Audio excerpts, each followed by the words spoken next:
कब आ रही हो? मैं सर कल परसों तक आ जाऊंगी, परसों तक। कोई दोस्त लेके आओगी? परसों को? अबे यार, यहाँ झालू में तो देख लो कम से कम। अच्छा, झालू में तो कोई सी दोस्त है ही नहीं मेरी। हैं? झालू में तो कोई दोस्त ही नहीं है, सबकी शादी हो गई मेरी दोस्तों की।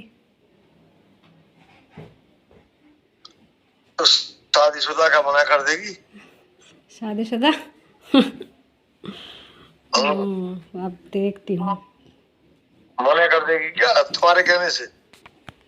सर मेरी सारी सब फ्रेंड ससुरालों में हैं। और तुम कहाँ हो? मैं अपने घर हूँ। अगर दोस्त नहीं ला सकते हो फिर मैं तुम्हें देखूंगा, बस ध्यान रखना। अच्छा, ठीक है मजाक सर। नहीं कर रहा हूँ। ठीक है सर, ठीक है। नहीं, तुम नहीं ला सकती तो फिर मैं तुम्हें देखूंगा। अच्छा। मुन्ने सुन लो मेरी बात। हाँ हाँ। फोन पे कह रहा हूँ, चाहे मेरे रिकॉर्डिंग कर लो, फांसी लटका देना मुझे तुम। क्या चाहिए सर? चाहे फांसी पे लटका देना मुझे। नमस्कार दर्शकों, आप देख रहे हो सिटी न्यूज और आपके साथ मैं जुड़ चुकी हूँ निधि शर्मा। दर्शकों, एक महिला का बयान वायरल हो रहा है। एक महिला ने इस तरह के दरोगा पर आरोप लगाए हैं जिसके बाद आपके भी रोंगटे खड़े हो जाएंगे। जी हाँ, खबर जनपद बिजनौर के थाना हल्दौर के झालू इलाके का मामला है। क्या है वो आपको बताते हैं, पर उससे पहले अगर आप हमारे चैनल पर नए हो तो चैनल को सब्सक्राइब जरूर कर ले और वीडियो को ज्यादा से ज्यादा शेयर करें। दोस्तों, एक महिला अपनी सुनवाई, अपनी जो परेशानी है उसे लेकर थाने पहुंचती है, पुलिस चौकी पहुंचती है, और जब इसमें एक दरोगा इन्वॉल्व होते हैं, यानी कि कहानी सुनते हैं, तो उस महिला का फायदा उठाने की कोशिश करते हैं। कैसे? ये हम आरोप नहीं लगा रहे हैं, ये सबूत है उस दरोगा के खिलाफ, ये सबूत है उस खाकी वर्दी के खिलाफ जिसने खाकी वर्दी को बदनाम करने की पूरी प्लानिंग की हुई है। प्लानिंग नहीं कहेंगे, पूरी जद्दोजहद में जुड़ चुके हैं। इसीलिए शायद जनता खाकी वर्दी को इस तरह से अपशब्द बोलती है, इस तरह से उन पर आरोप लगाती है कि खाकी वर्दी वाले किसी के नहीं होते हैं।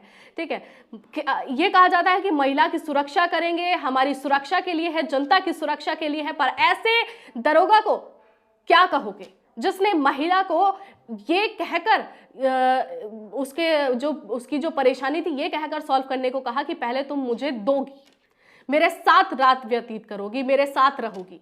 ठीक है, चलिए खबर आपको बताते हैं। एक महिला दर्शकों चौकी पहुंचती है, थाने पहुंचती है, वहां पर एक दरोगा मिलते हैं उसको, जिसका नाम है धर्मेंद्र कुमार गौतम। जी हाँ, धर्मेंद्र गौतम उस महिला से मिलते हैं, उसकी कहानी, उसकी जो परेशानी है वो सुनते हैं, और उसके बाद उसे कहते हैं कि आपको हमारे साथ मसूरी चलना होगा, उसी होटल में जहां पर आपके पति रुके हैं। जाती है महिला, दिन में जाती है, बाद में जब सारी चीजें निकल कर आती हैं तो दरोगा कहता है कि आपको रात में रुकने में तो कोई दिक्कत नहीं है, आप रात में रुकिए, यहाँ पर एंजॉय करेंगे, आप मेरे साथ रुकिएगा, और आपकी जो सहेली है जिसे आपने देहरादून से बुलाया है वो हमारे दूसरे दरोगा के साथ, दूसरे पुलिस वाले के साथ रुकेगी। जब महिला ने मना किया तो दरोगा ने यह कहा कि मैं तुम्हारे केस को पलट दूंगा, मैं तुम्हारे केस को पलट दूंगा, यानी कि उस पुरुष को, पुरुष की जो गलतियां हैं उसको नजरअंदाज कर दूंगा, उसके हक में चला जाऊंगा।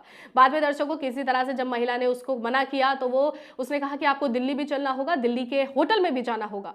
दिल्ली में मतलब उनका कोई केस था, उसी केस को लेकर दिल्ली में जाना होगा। दिल्ली गई, हालांकि लड़की अपने चाचा के यहाँ पर रुकी, चाचा के घर पर उसी दरोगा का फोन आया, धर्मेंद्र कुमार गौतम का। व्हाट्सएप के जरिए उसने कॉल किया और व्हाट्सएप के जरिए उस महिला को कॉल किया और ये कहा कि तुम मुझे मिलने आ रही हो या नहीं, मेरा अगर मूड खिसक गया तो फिर सब कुछ उल्टा हो जाएगा। ये हम नहीं कह रहे हैं दोस्तों, ये ऑडियो है जो महिला ने दूसरे फोन से रिकॉर्ड कर ली है। महिला के बयान भी हैं और महिला ने वो ऑडियो भी रिकॉर्ड की है, जिसमें दरोगा साफ साफ ये कहते नजर आ रहा है कि तुम मुझे दे रही हो या नहीं दे रही हो, बाद में वरना तुम अपना इंतजाम करिएगा।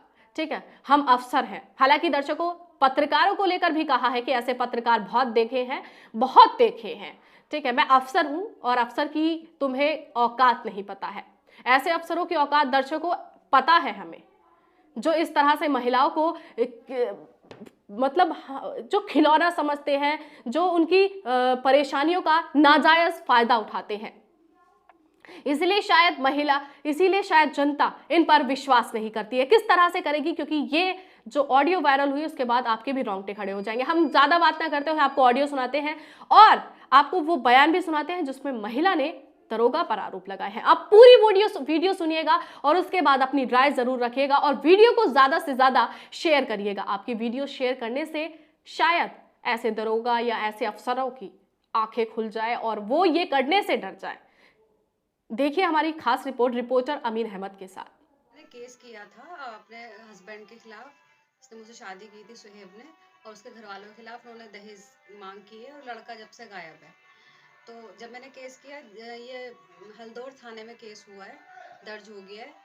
और उसके बाद अभी उसकी विवेचना चल रही थी, जिसकी विवेचना कर रहे हैं ये धर्मेंद्र कुमार गौतम SI झालू चौकी इंचार्ज जो हैं, वो उसकी विवेचना कर रहे हैं। तो उन्होंने मुझे 16 तारीख को रात को कॉल करके बोला कि तुम सुबह मसूरी चलना है इन्वेस्टिगेशन के लिए, उसमें तुम्हें साथ जाना पड़ेगा। तुम सुबह वहाँ पहुँचो और हम तुम्हें वहाँ देहरादून मिल जाएंगे। उसने बोला तो मैं वहाँ गई, देहरादून 11 बजे पहुँच गई थी। 3 बजे वो आए वहाँ पर और उन्होंने बोला अपने साथ किसी को लेकर आना, तो मैं अपनी फ्रेंड को साथ में लेकर गई थी, प्रियंका को। फिर उसके बाद वो उन गाड़ी में एक महिला कांस्टेबल थी, एक और कांस्टेबल था और दरोगा था वो जो SI वो है धर्मेंद्र कुमार। तो उन्होंने अपनी गाड़ी में हम दोनों को बिठा लिया। उसके बाद वो मुझे वहाँ मसूरी लेकर गए। मसूरी में इन्वेस्टिगेशन के लिए जिस होटल में हम रुके थे वहाँ पर उन्होंने इन्वेस्टिगेशन की। तो वहाँ रजिस्टर जो एंट्री थी वो एंट्री उन्होंने देखी, एंट्री उसमें थी तो उन्होंने उसकी फ़ोटोकॉपी कराई। उसके जो वहाँ का मैनेजर था जो वहाँ पर था उसके साइन करा के उन्होंने उस पर उसकी मोहर लगवा करके वो वहाँ से सारे प्रूफ ले लिए कि यहाँ पे ठीक है रुके थे। उसके बाद वो वहाँ पर मुझे बोलते हैं कि तुम अपनी फ्रेंड से पूछ लो ये रात में यहाँ रुक जाएगी क्या। मैंने उनसे पूछा सर क्यों रुकना है, कि कल दिल्ली भी चलना है, थोड़ा पिकनिक भी हो जाएगा तो यहीं रुक जाते हैं। तुम मेरे साथ रूम में रुक जाना और तुम्हारी फ्रेंड जो दूसरा कांस्टेबल है उसके साथ रुक जाएगी। तो मैंने उनको बोला सर मैं अगर ऐसी लड़की होती तो मैं केस ही नहीं करती। जब उन्होंने ये चीज़ सुनी तो कहने लगे फिर कल दिल्ली भी चलना है ना, तो आज तो रुकना ही पड़ेगा इधर कहीं, तो फिर किसी फ्रेंड का इंतज़ाम करा के दो, किसी को बुला के दो। तो मैंने उनसे वहाँ मना कर दिया।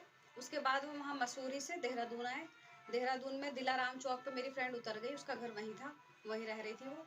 उसके बाद वो घंटा घर रुके चाय पीने के लिए। तो जो महिला कांस्टेबल थी और जो एक और कांस्टेबल थे सुजीत तोमर करके, हम चाय पीने के लिए घंटा घर में जो टी पॉइंट है वहाँ पर बैठे। और जो दरोगा थे उन्होंने गाड़ी में बैठ के ड्रिंक की, वो बॉटल लेके आए हुए थे अपनी। वो ड्रिंक करने के बाद वो वापस गाड़ी से उतरे। फिर वापस मुझे हाथ मेरे बार बार कंधे पे हाथ रख रहे थे, बार बार टच कर रहे थे, एक साइड में लेके गए। तो बोलने लगे मेरे हाथ में केस है और जो मेन धारा है 376 और 313 ये तो मैं हटा ही दूंगा। या तो तुम ऐसा करो, या तो अपनी किसी फ्रेंड को लेकर आओ, और या फिर दिल्ली में तो तुम्हें इंतजाम करना ही पड़ेगा, और या फिर तुम्हें मेरे अगर फ्रेंड नहीं लाओगी तो जब मैं तुम्हें बुलाऊंगा जब तुम्हें मेरे पास आना पड़ेगा। सर क्यों आना पड़ेगा, कि इतना तो हम तुम्हें करना ही पड़ेगा, हम तुम्हारी इतनी वो कर रहे हैं, इतने ध्यान तुम्हारा रख रहे हैं, तुम्हें भी तो हमारा ध्यान रखना पड़ेगा। और बाकी धाराएं वाराएं तो फिर वो सब मेरे ही हाथ में है, बाकी कुछ होगा नहीं। उसके बाद मैंने उनसे ये कह के मना कर दिया कि मेरी तबीयत ठीक नहीं है, तो मैं उनके साथ वापस यहाँ नहीं आई। यहाँ लाने के लिए साथ में बोल रहे थे कि साथ ही चलो घर पे, क्योंकि कल फिर दिल्ली जाना है। तो मैंने उनसे ये बोला कि मेरी तबीयत ठीक नहीं हो रही, मैं अपने चाचा के घर रुकूंगी, तो मैं कल आऊँगी, कल या परसों आऊँगी। उनको ये बोला, मैं अपने चाचा के घर गई।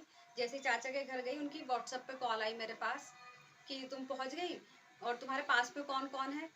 तो मैंने बोला मेरी चाचा की बेटी है और मेरी चाची खाना बना रही है। अच्छा रिकॉर्डिंग तो नहीं कर रही हो। मैंने बोला सर इस पे व्हाट्सएप पे रिकॉर्डिंग कैसे होगी, मेरे चाचा पास में थे। तो मैंने अपने चाचा को बोला चाचा इस पे रिकॉर्ड कर लो ये कॉल अपने फ़ोन से। तो उन्होंने वीडियो बनाई है, उस कॉल पे रिकॉर्ड की है।